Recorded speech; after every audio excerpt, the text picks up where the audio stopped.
All right, thanks everybody for tuning in, and thanks for inviting me to give this webinar. So I'm basically giving this webinar on behalf of effectively the team of people here at the University of Texas that worked on this full cost of electricity project.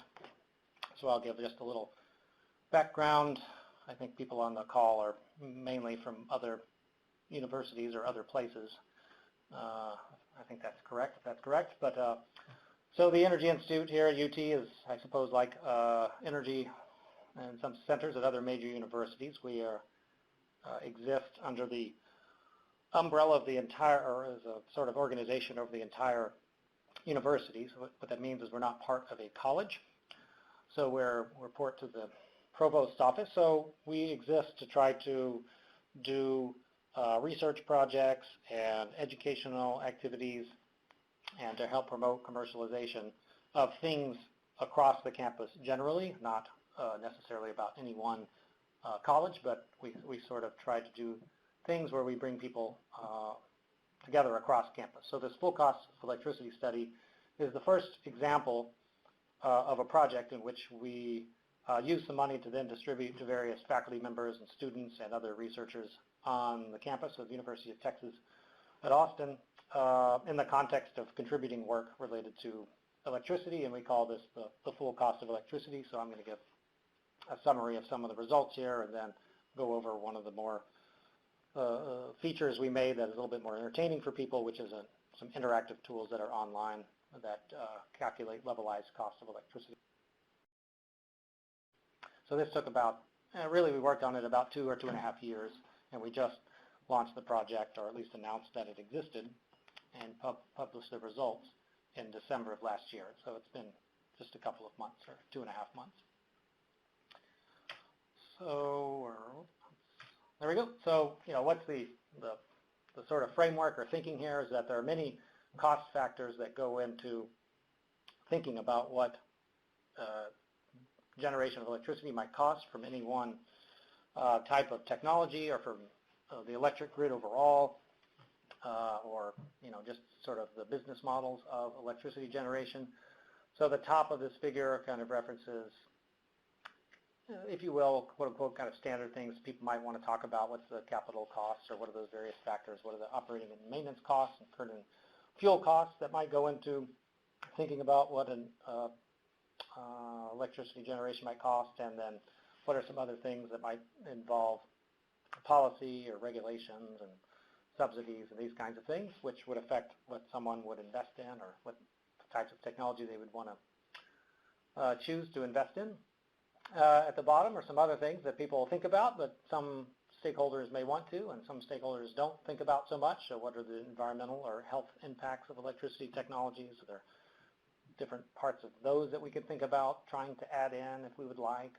And what are kind of socioeconomic outcomes, or how does electricity consumption or energy consumption relate to economic status and things like this, and other demographic variables. And in the middle is, the technologies and effectively in the grid that connects people from generation to consumption, and whether consumption starts to become a source, or the places of consumption start to become sources of generation, like photovoltaics, et cetera. So essentially we're just kind of thinking, okay, if we think about this kind of sort of holistically, what are some aspects about these issues we can study, and how can we talk about them in a fairly objective manner to be as objective as possible place to have discussions about whatever the cost of electricity is, or about various issues about the future of electricity. So that kind of just leads in here to the slide here on motivation. What the motivation for the study is that people don't always agree on what the cost of something is, and it's not that we thought we will tell some what the true cost is. We thought about calling it the true cost of electricity, but we don't want to call it that, because how do we know the truth more than someone else? I don't know. Puns aside over the last presidential election, but essentially, people might not, one group might want to focus on one cost factor, and another stakeholder group might want to focus on another, and they might talk past each other. So the question is, can we present some data and some information so that people can at least have a facilitated discussion about a method, if you will, to add up various cost factors, or to think about the things that are important, as opposed to, or at least in addition to, I guess, what the number actually is and what an important number might or not be, what cost is too big or too small, that kind of thing. So we wanted to have some quantitative structures, at least some way of thinking, so where you could simultaneously think about many cost inputs at the same time, at least have people try to think about that, with the thought that many times we read studies, or at least certainly people in the business world or policy-making settings read studies and they're not experts on what the details of how the studies are organized from an either scientific or engineering or policy standpoint, and they're supposed to try to understand the results without maybe understanding what all the inputs are. So effectively, it might look like a black box to them. Some people said there were some inputs, and they're getting told the outputs, and what happened in between. So we're kind of thinking, okay, what can we do here to try to shed some light on what might be inside the black box sometimes. So yeah, so the goal was to basically to inform public debate, not just public policy, but business discussions as well, with quantitative, transparent, comprehensive, and objective analysis. So trying to be those things as much as you can, and with a reasonable effort.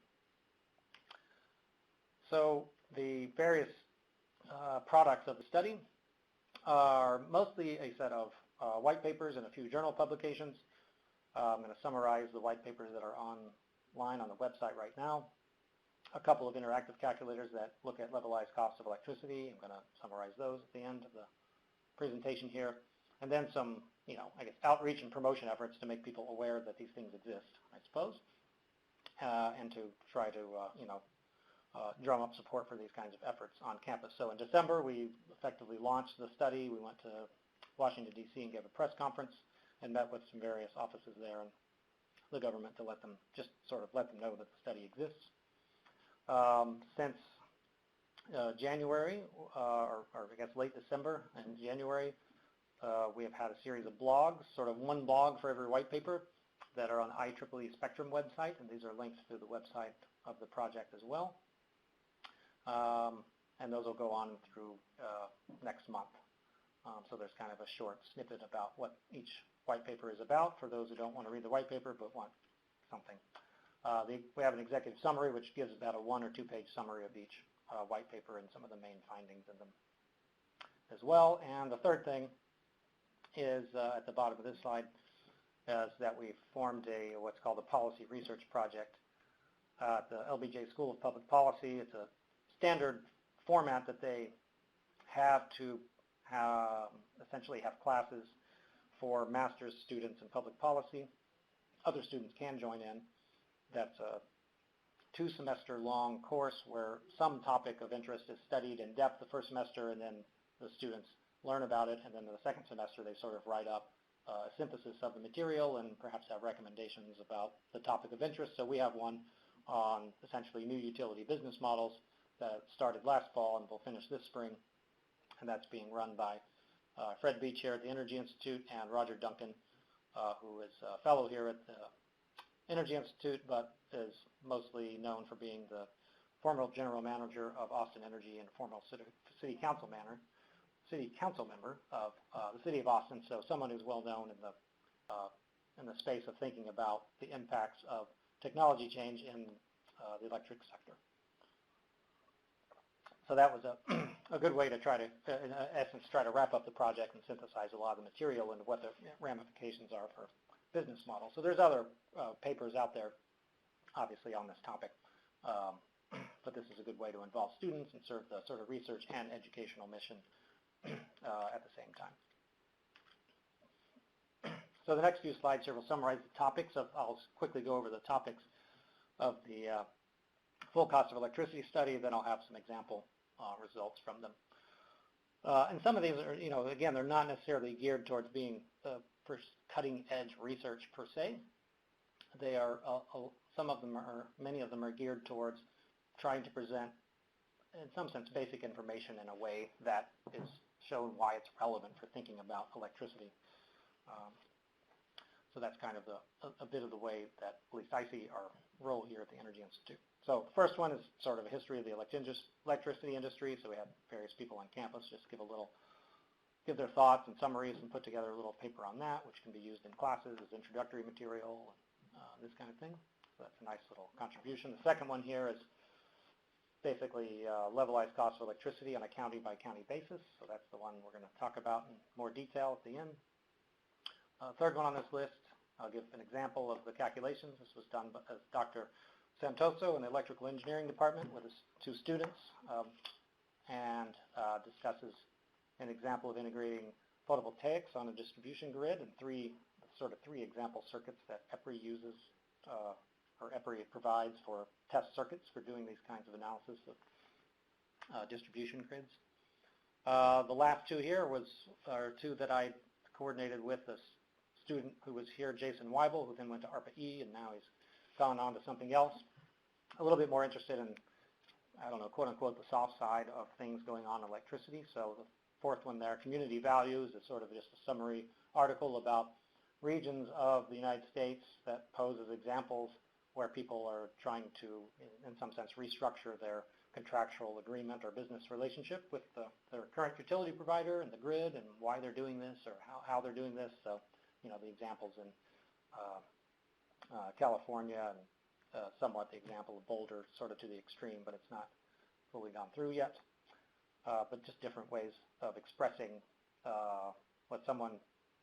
different reasons why someone might have to choose different electricity choices, whether from an environmental or a business case standpoint. And then the last one on this list is household energy costs for Texans, which essentially just summarizes the demographic relationships to the cost, the spending on energy and electricity in homes. In Texas, it uses the EIA's Residential Energy Consumption Survey data to just kind of summarize some basic statistics for how much people spend on energy. And the sort of highline statistic here is that 23% of households, according to that survey data, 23% of households spend greater than 8% of their income on household energy. So these three on this list are, so the first one is transmission, distribution, and administrative costs. So this is pretty much just looking at data and saying, here's what the cost trends are. I'll show some examples of those. It's summarizing the data from the FERC Form 1 that investor-owned utilities have to submit in terms of what their operating and capital expenditures are every year. So we summarize that information. Somebody asked, how much does the grid cost? I basically said, well, I'd like a chart where I can show that to them, and that's what this is. The second one there is thinking about transmission costs for a new generation, and that's from Ross Baldick, who is here in the electrical engineering department, and his student Juan Andrade.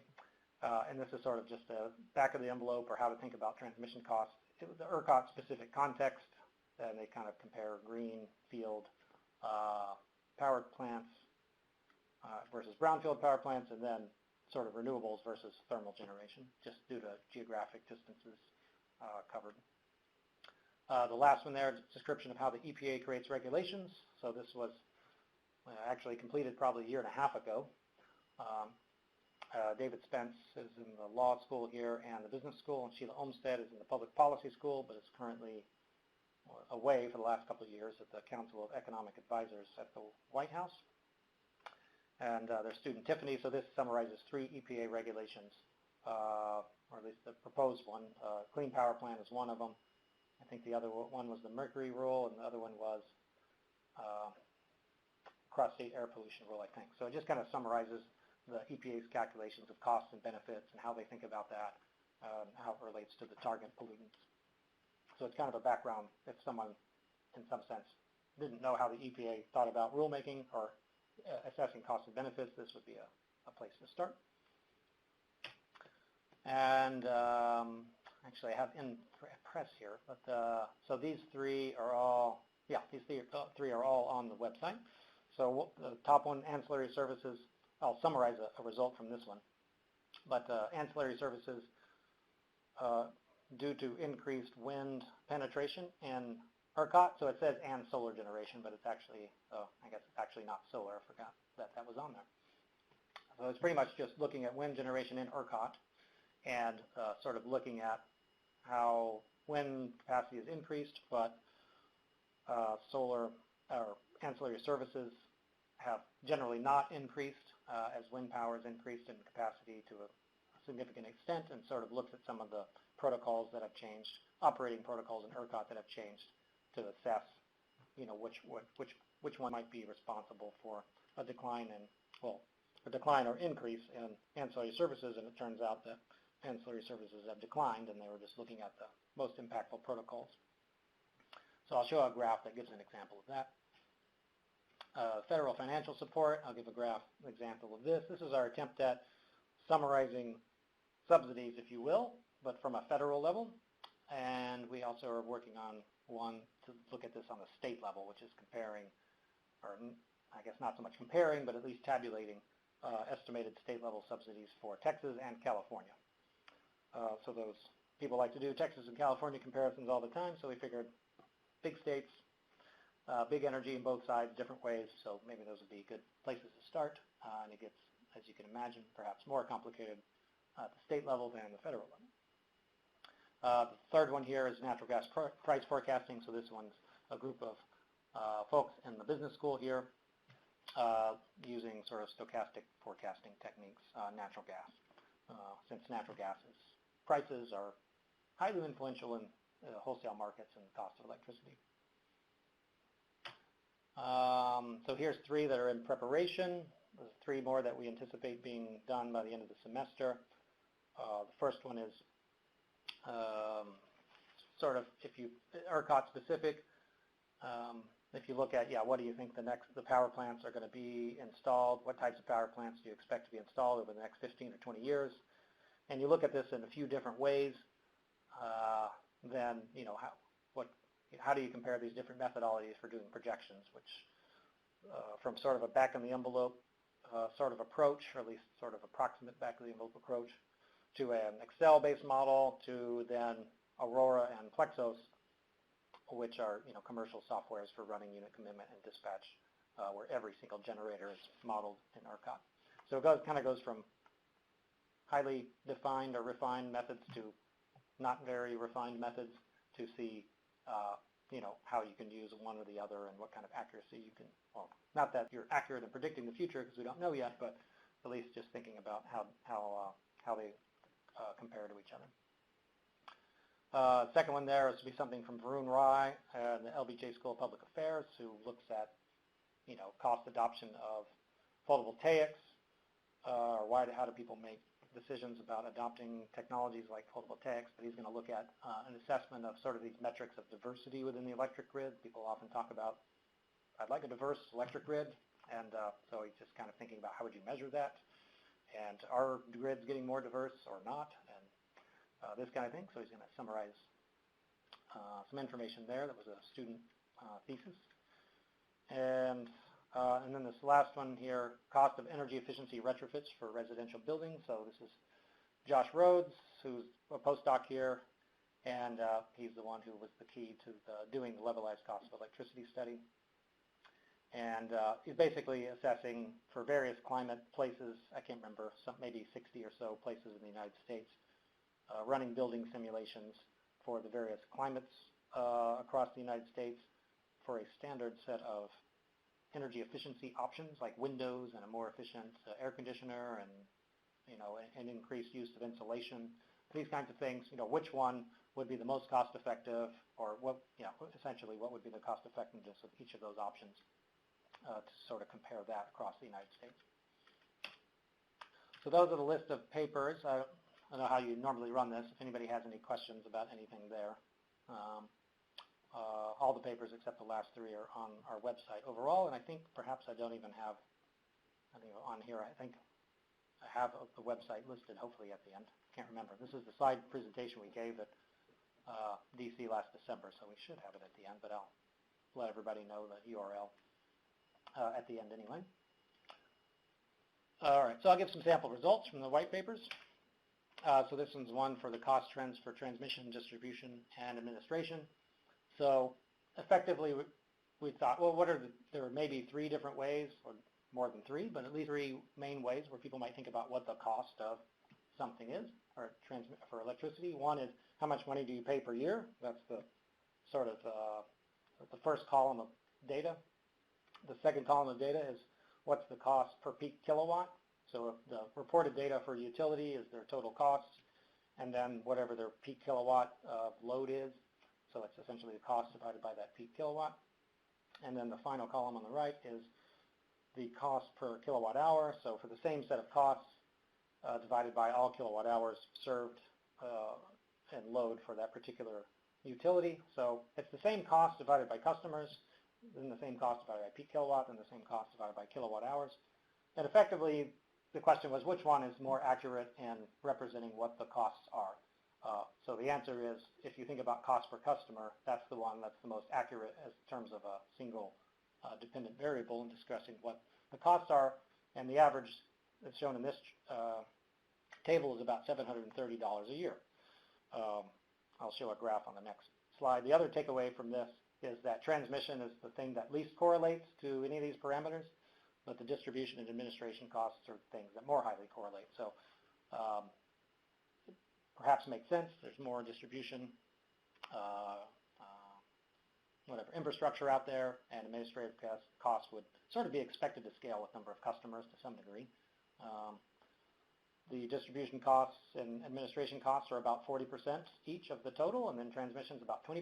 So a lot of the discussions about transmission and distribution costs are often focused on transmission lines because I guess they're big projects and they cross state lines, and you get into all kinds of eminent domain issues. And from a cost standpoint, it turns out they're not the largest set of the costs to transfer electricity over large distances. Most of it is transfer electricity across small distances and smaller voltages, lower voltages. So, this slide here with this colorful chart is the cost per customer. So again, on the previous slide said average, if you average over all these years, $727, but you can see it kind of varies maybe between the high $600 a year to $900 a year. And I think the current number or the number here for 2014 was around $920 or $930 per year. So there's maybe this sort of bound where, if you think about this in the sense that if you didn't consume a kilowatt hour of electricity at all, but you were hooked up to the grid, would the utility on average, or average utility in the United States, essentially be trying to get somewhere between $700 and $800 a year from you to pay for this infrastructure? So that's a relevant question, obviously, for the photovoltaic industry. So that's one way to think about that. So if we take the same costs, and I guess maybe one of the other takeaways from this is maybe the last 10 years have seen an increase in the cost per customer due to investments, which are in the transmission category on this chart, capital spending, as well as transmission and distribution, operation and maintenance. So in the Form 1 data, they don't separate O&M transmission from O&M distribution. They kind of lump them together.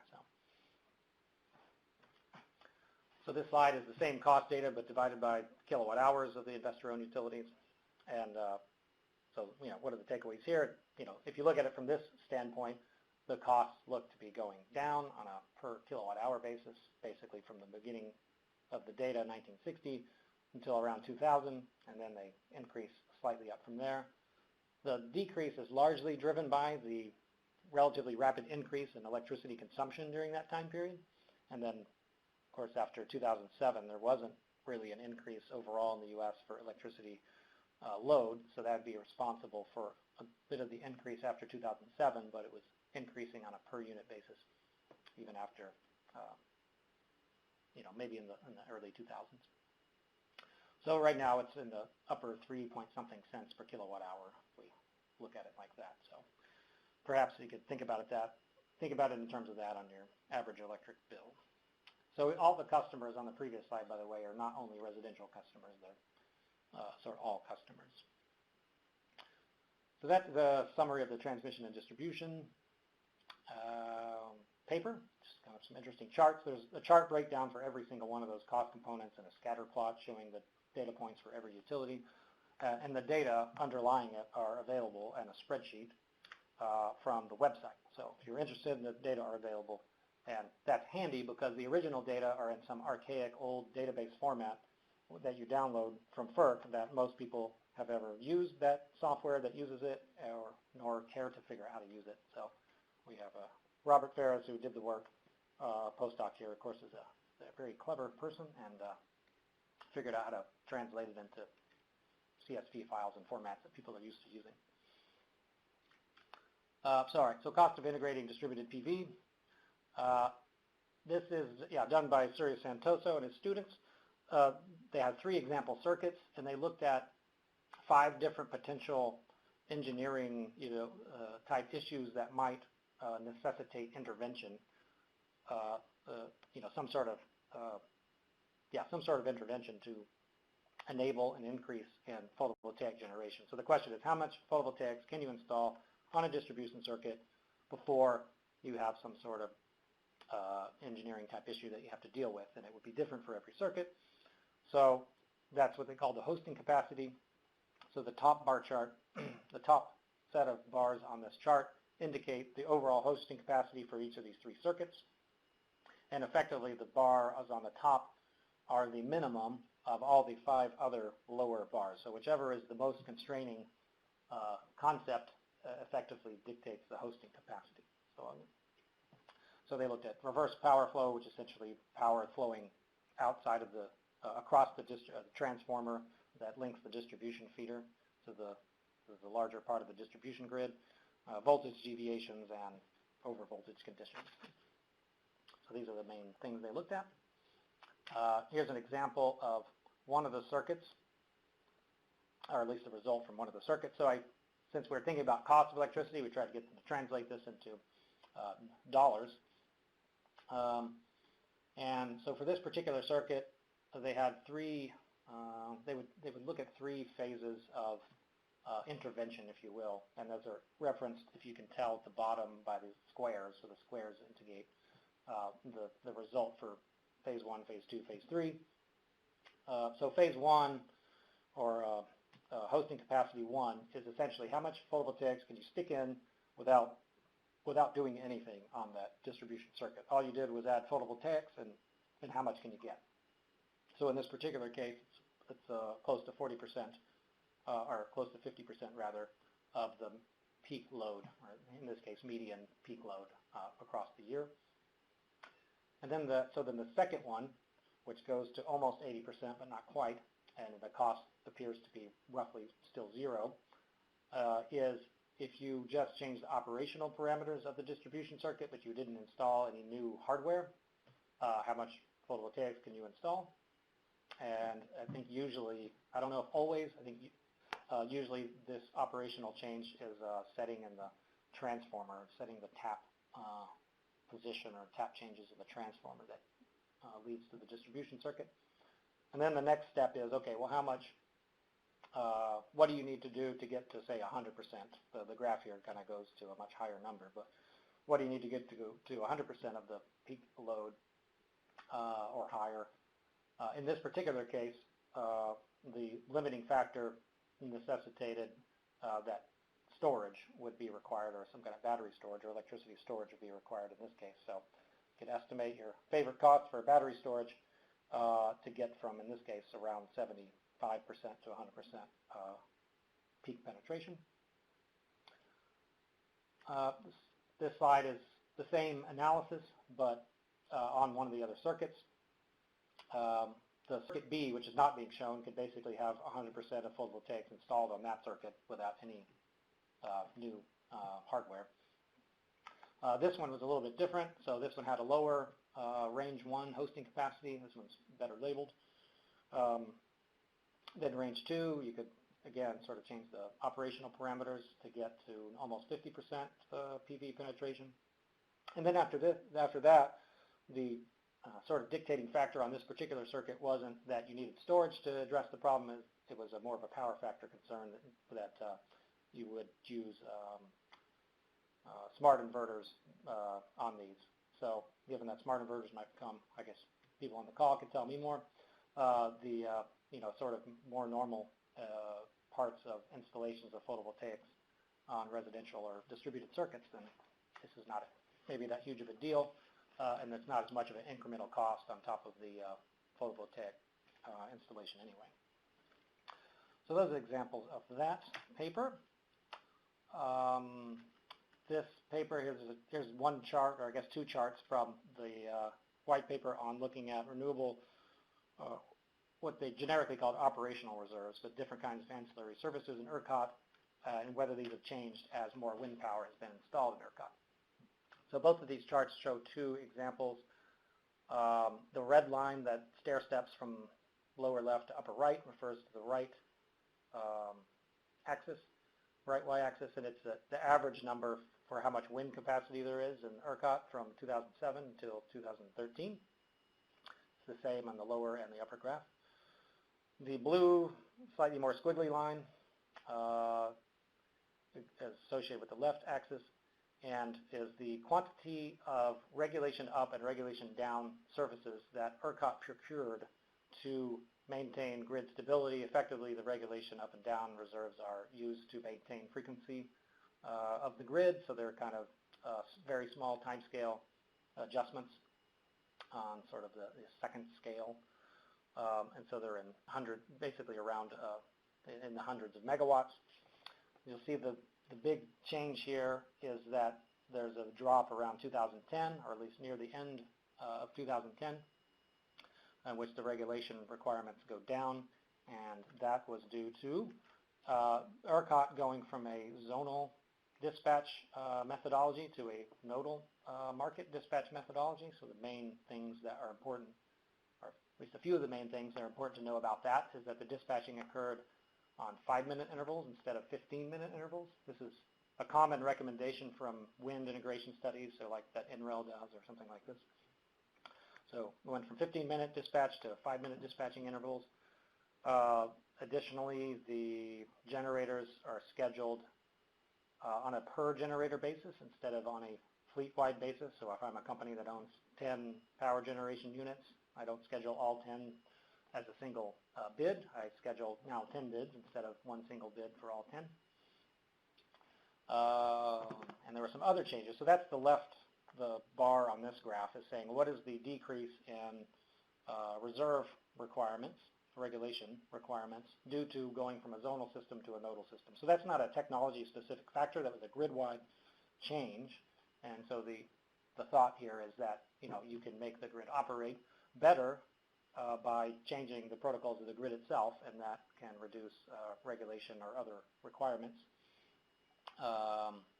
in addition to thinking about how to treat any particular generator. The other three protocols here are three protocols that are specific to wind power, or three example protocols that were statistically significant in their analysis and that related to wind power, that decreased the regulation requirements for wind power. I guess they didn't find one that increased the regulation requirements due to increased wind power. And so these relate to better prediction of wind power, 5-minute resolution for scheduling wind, which is, I think, essentially somewhat relatively required for nodal protocols, and then a limitation on the ramp rates that can come out of wind farms. All right, so last one before we get to LCOE. Federal financial support for electricity. So we looked at this in a couple of ways. This slide is just going to look at the total dollars spent. Try to break it down per category. The next slide will have dollars per megawatt hour, and I'll try to explain how we did that. So the hashed lines at the top of 2010, 2013 represent spending that was associated with the stimulus funding or Recovery and Reinvestment Act right after Obama came into office. But effectively, it's the quote-unquote normal, spending without thinking about stimulus has gone from near $7 billion to estimated $14 billion by 2019. So these future estimates are they're not our estimates. We're essentially summarizing information from other reports, most usually the EIA and Congressional Budget Office.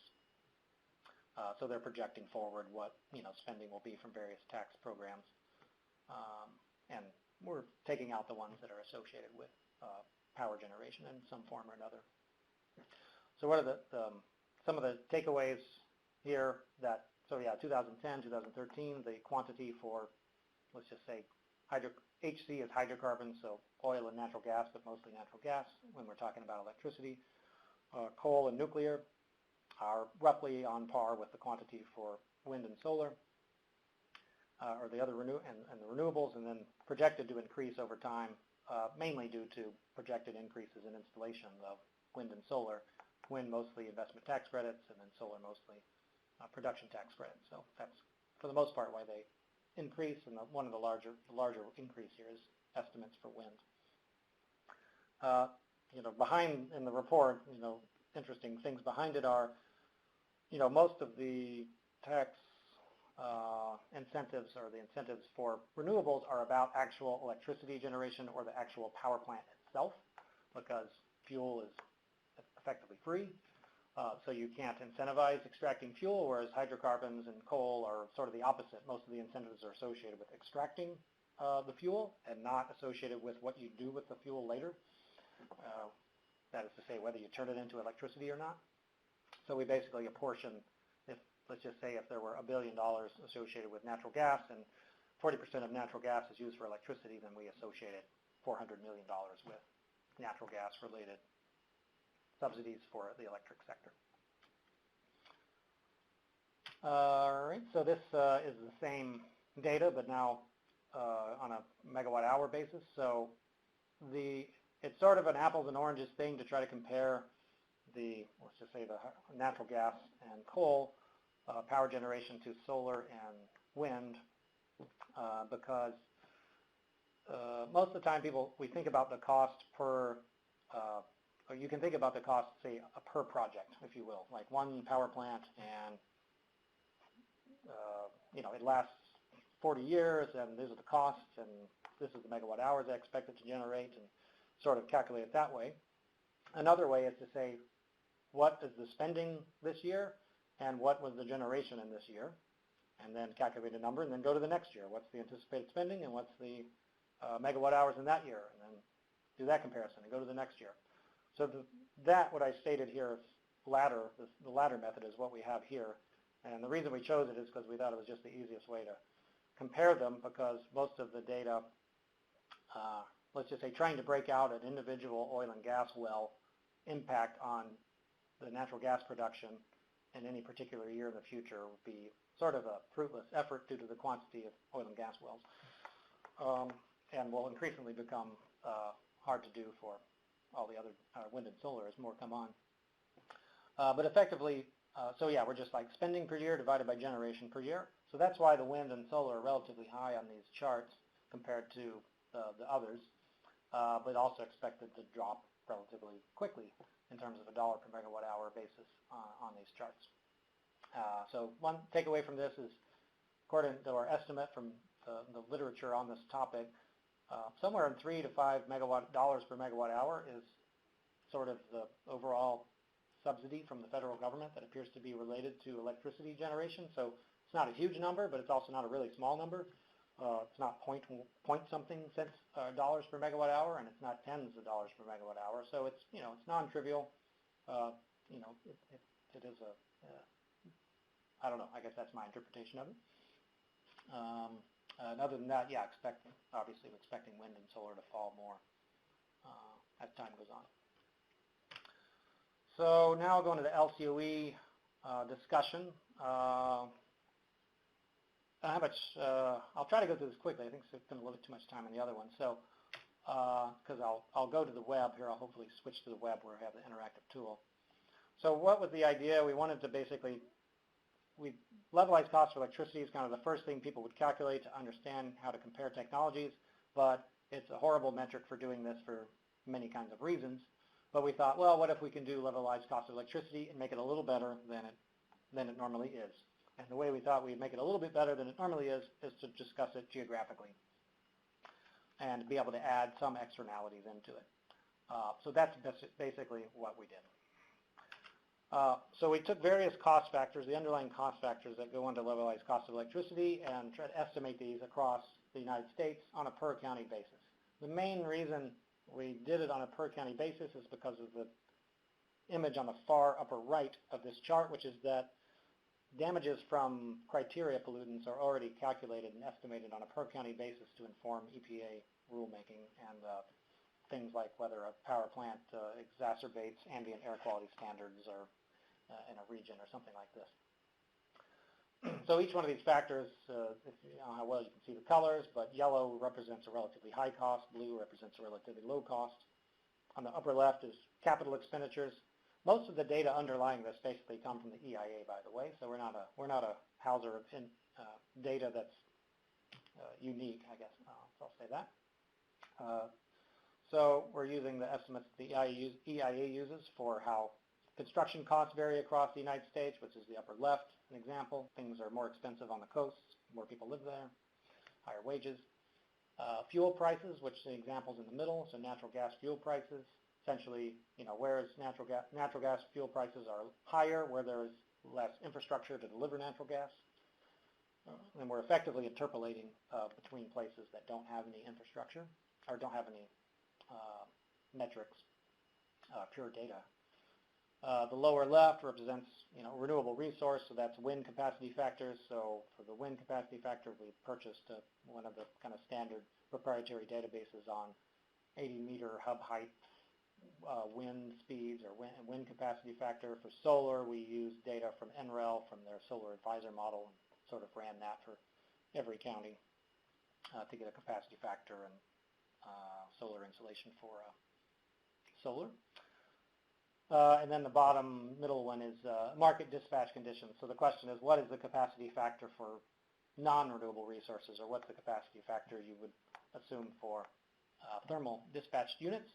And effectively we said, well, we'll look at the last 5 years of capacity factors for each technology and one of 22 regions of the country that EIA uses to characterize these NERC regions that they characterize. And we'll average the capacity factor over the last 5 years, and we'll sort of default to that. Instead of trying to pick a capacity factor out of the air or some other reasoning, we just looked at the data and took the average best we could.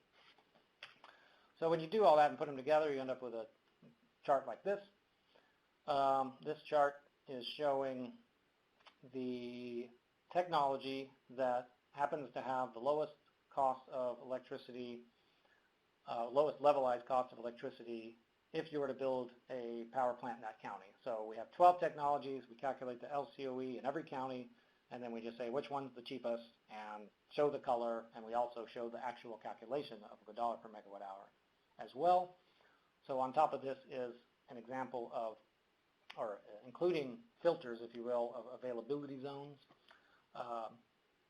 And availability zones we took from a report from Oak Ridge National Lab, which is effectively sort of indicating places where certain types of power plants are unlikely to occur or effectively couldn't occur for potentially for some reason, such as a national park dominates the county, or the county is fully urban and you wouldn't have a wind farm, a significant size wind farm in a further urban county. Maybe water is a restriction, or it's not near a natural gas pipeline or something like that.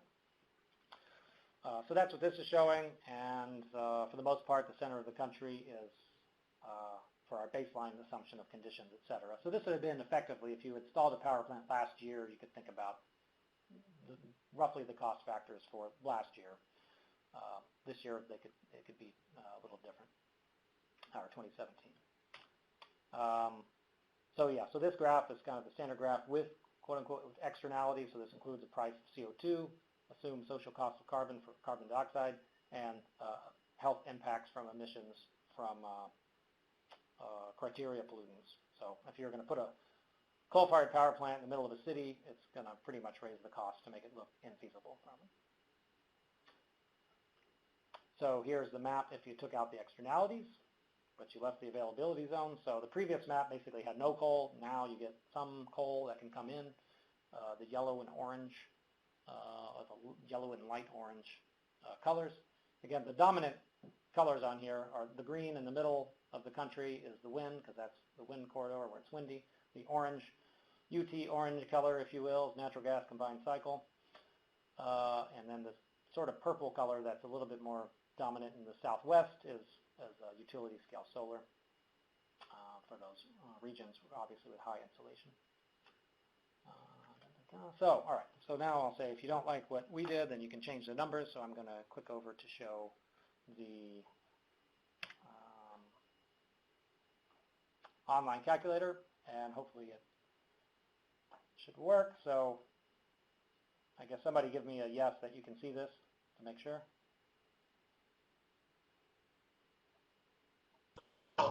See the. You can see the website? Okay, good. All right, so here is the example of the calculator by county. So on the right side we have the technologies that I was discussing, and you can essentially choose the capital cost or the fuel cost for, I don't know if I can make this one bigger without it. Well, I'll go back smaller. So my screen's not the best for this. So let's just say, well, let me go to the top here. So here's the chart with no externalities, and there's no restriction on availability. So if I click the button for externalities, then I get an option to choose the price of carbon. The map hasn't updated yet. The first time you use it, I think it takes a second to update, but after that it goes a little bit quicker. So we'll wait here for it to calculate.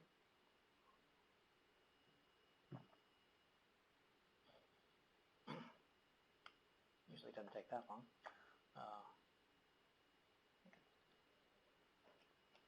Oh, there we go. All right, so now it's updated. So when I included the externalities button, effectively there is a slightly expanded region where wind is the lowest cost and quote unquote at the expense of some counties that used to have natural gas as the lowest cost. So that sort of implies that their costs are relatively close to each other. So this is the map that shows the technology that has the lowest cost. If you click the button that says show me the dollars per megawatt hour, then that will be shown. So now you can say, well, okay, for whatever region, you know, the lowest cost technology is interesting, but what is the cost that was calculated? And so you'll see here, it's the blue colors kind of in the middle. Texas, Oklahoma, and Kansas are in the lower end of the range, or $60 or $70 megawatt hour, and then the high numbers on the chart are greater than $140 or $150 a megawatt hour, and those happen to be the places where it shows nuclear as the lowest cost due to our assumptions in the map. And it tends to be places where natural gas isn't delivered at a relatively low price. You can click the button to have these availability zones put on there in terms of restricting certain types of power plants for various reasons. And that's when some other things start to change a bit and solar starts to show up.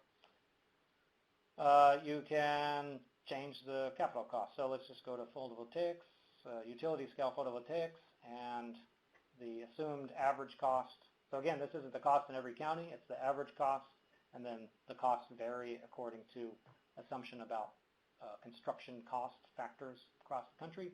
So $1.9 a watt.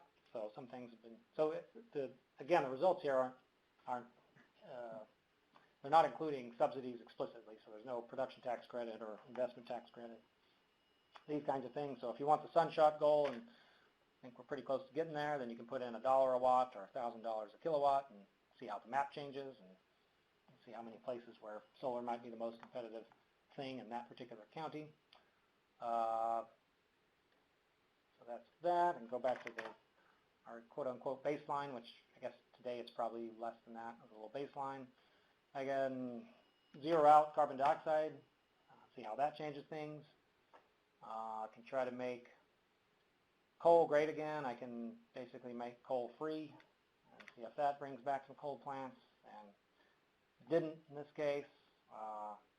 The coal power plants assumed here pretty much assume that they meet the conditions of the new point source review, or the new point source standards, which are 1,400 pounds of CO2 per megawatt hour. So you can't build effectively we have a little bit of carbon capture assumed into the cost because of the difficulty of reaching that without a carbon capture to some degree. So that's reflected a little bit in the cost. So if you didn't assume that, then you can maybe get down to 4,000 or 3,800 or something else, some other, dollars a watt. You could try to lower the cost of coal plant and see if it shows up, and still doesn't seem to want to show up. So you can kind of change around these numbers effectively. So that's one of the LCOE tools. The URL for this is calculators.energy.utexas.edu. So there we have a map-based one, and then we have we call the side-by-side one. So this enables you to say, well, for any given county, and you can either compare two technologies, or for any given technology, you could potentially compare two counties. So does anybody have their favorite county that they wanted to compare on some technologies? Anyone want to speak up? No? All right. Well, I'll go to our favorite here in Texas because it sounds neat. Pecos County. So West Texas, sunny area. So I'll put, well, we can compare Pecos County with a solar farm, utility scale solar, Pecos County with a natural gas combined cycle in Travis County, where Austin is. And you'll see the bottom here, almost $150 a megawatt hour for Pecos County and $100 a megawatt hour for natural gas combined cycle. So this includes carbon and particulate emissions here, as you can see at the bottom. So you can sort of zero these out if you want. So one thing here, so we have CO2 costs assumed from life cycle assessments done on technology. So we took these from NREL. People on the phone probably be correct in stating to me that those are a little outdated because they typically always are by the time you can publish them. So that's potentially something we could revise in terms of the emissions for the life cycle of wind and photovoltaics, for example. But if we take away all the costs for emissions, then we can sort of get to what somebody might actually be thinking about in terms of installing things today. So that lowers the costs a bit for both. The discount rates, or the assumed rate on a loan for the power plant, are relatively high here probably, but we use that to try to compare things relatively equally, so we could lower those, I don't know, 5% on each, probably could be even lower for some solar farms. We have some assumed factor here because we had people yelling at us about firming costs, so we have a number in here, although I don't really put much credence to it, that if you have a cost you want associated with quote-unquote firming the grid with from renewables, then you could put a number.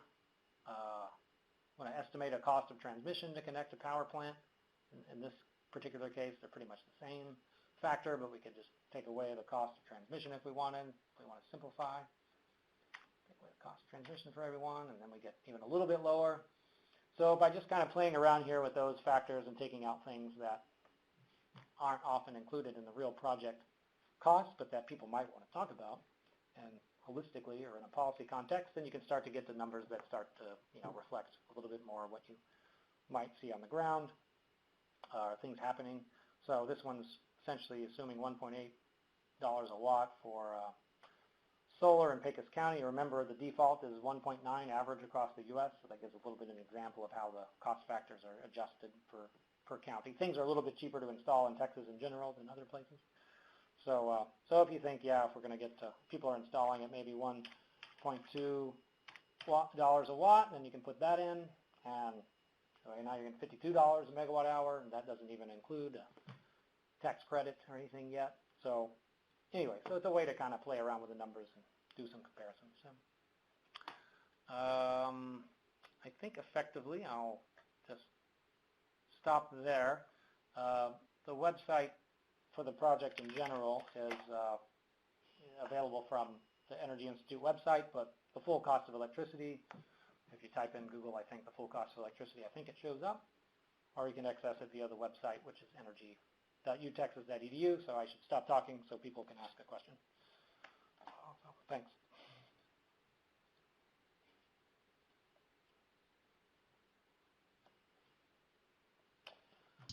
Any? Great, thanks, Carey. There is one question that's been asked in the chat window. I'm not sure if you can see it or not, but Richard was curious. Okay. I see. Are there federal financial support numbers only for projects in Texas? Are these federal? No. Oh, so whatever I showed was an estimate of numbers for the United States overall. So just trying to look at how much money was allocated in some way by the federal government to anyone or to everywhere in the United States, I guess.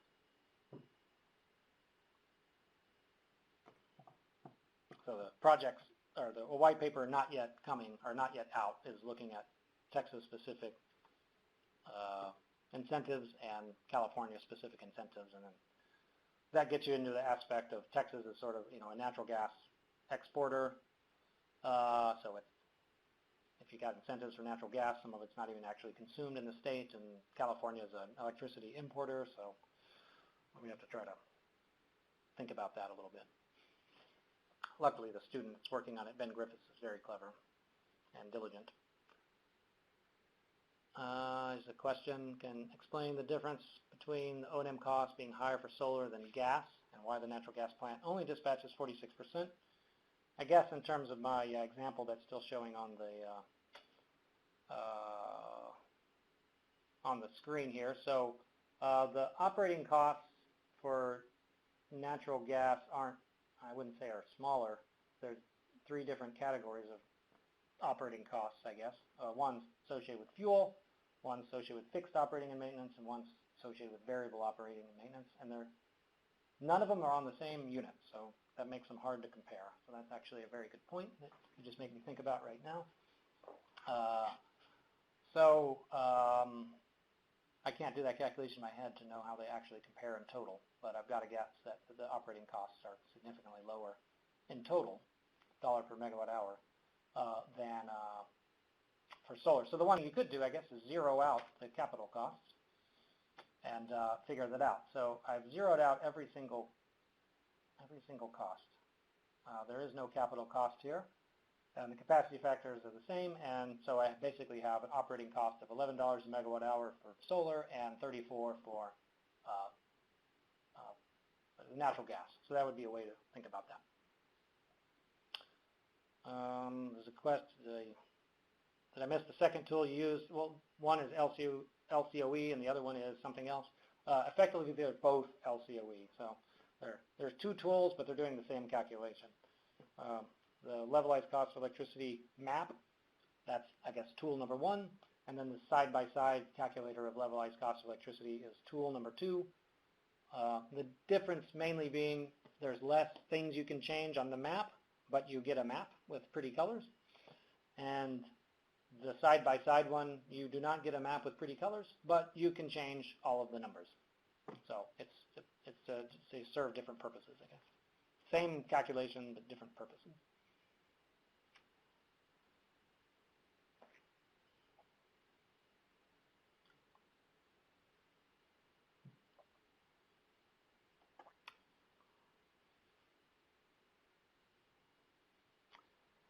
Here's another question. Fixed O&M costs for solar should be lower than natural gas on an absolute basis for the same size plant, just not per kilowatt hour. So yeah, there's no, I guess in terms of the way we were doing this, we don't have, or I guess that's one thing that's not sort of included in even conceptually here, is the size of the plant itself. So there is no, per se, size. So that's a important thing to point out. It's not like a given, 500 megawatt capacity comparison or total megawatt hours comparison, something like that. Well, I guess here per megawatt hour we would show that solar's a third less. If somebody has a better way of thinking about this or thinks we're missing something, that'd be good to follow up on an email or something like that. Not sure if I answered David, who typed the question, if I sufficiently answered your question or not. I think perhaps not.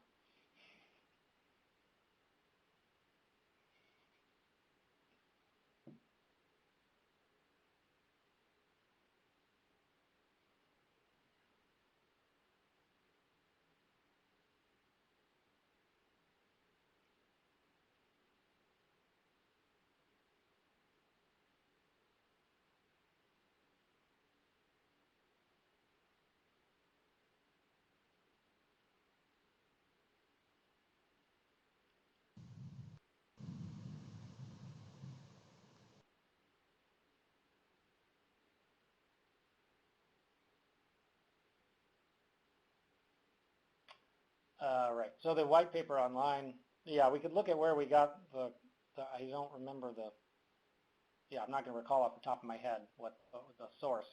There's a table in the main white paper online, and it's also a journal paper that's published or just got published but the white paper has a lot more detail from our website. So theoretically, I could look at that white paper and figure out, try to remember the cost. Yeah, most of the cost factors are from the EIA, but in this case, before I speak up too much and say something incorrect, I would have to look it up. While other people are asking questions, or David's asking another question, I'll see if I can bring up that table.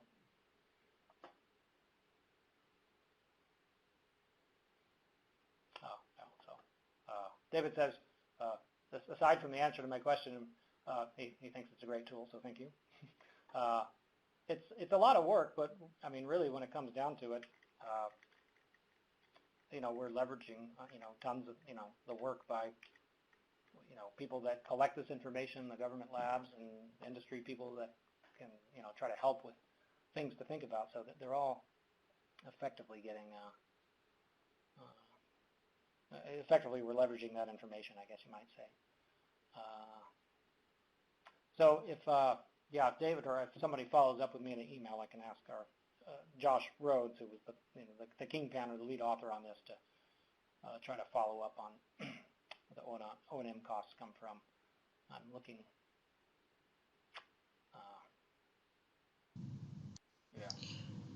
All right. Well, thank you so much, Carey. Does anyone else have any other questions for him before we finish up?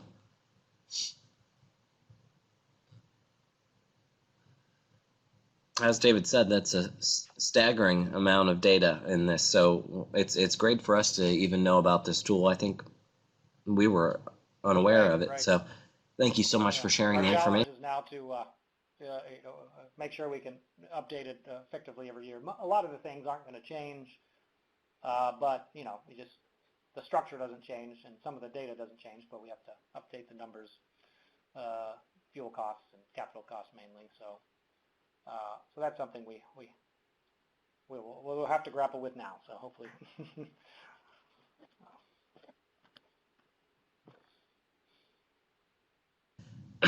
Okay, well, it looks like there are no other questions, so we'll let you off the hook. Thanks so much again, Dr. King, for taking the time to give this presentation. And for those of you who've joined us for the first time, it's an ongoing lecture series, so please keep an eye on our website and join us for future talks. And we'll look forward to perhaps having Dr. King back next year when he's got additional data. Right.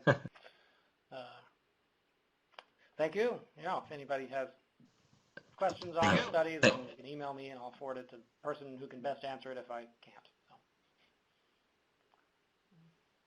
So. Great. Thanks so much, everyone. Bye-bye.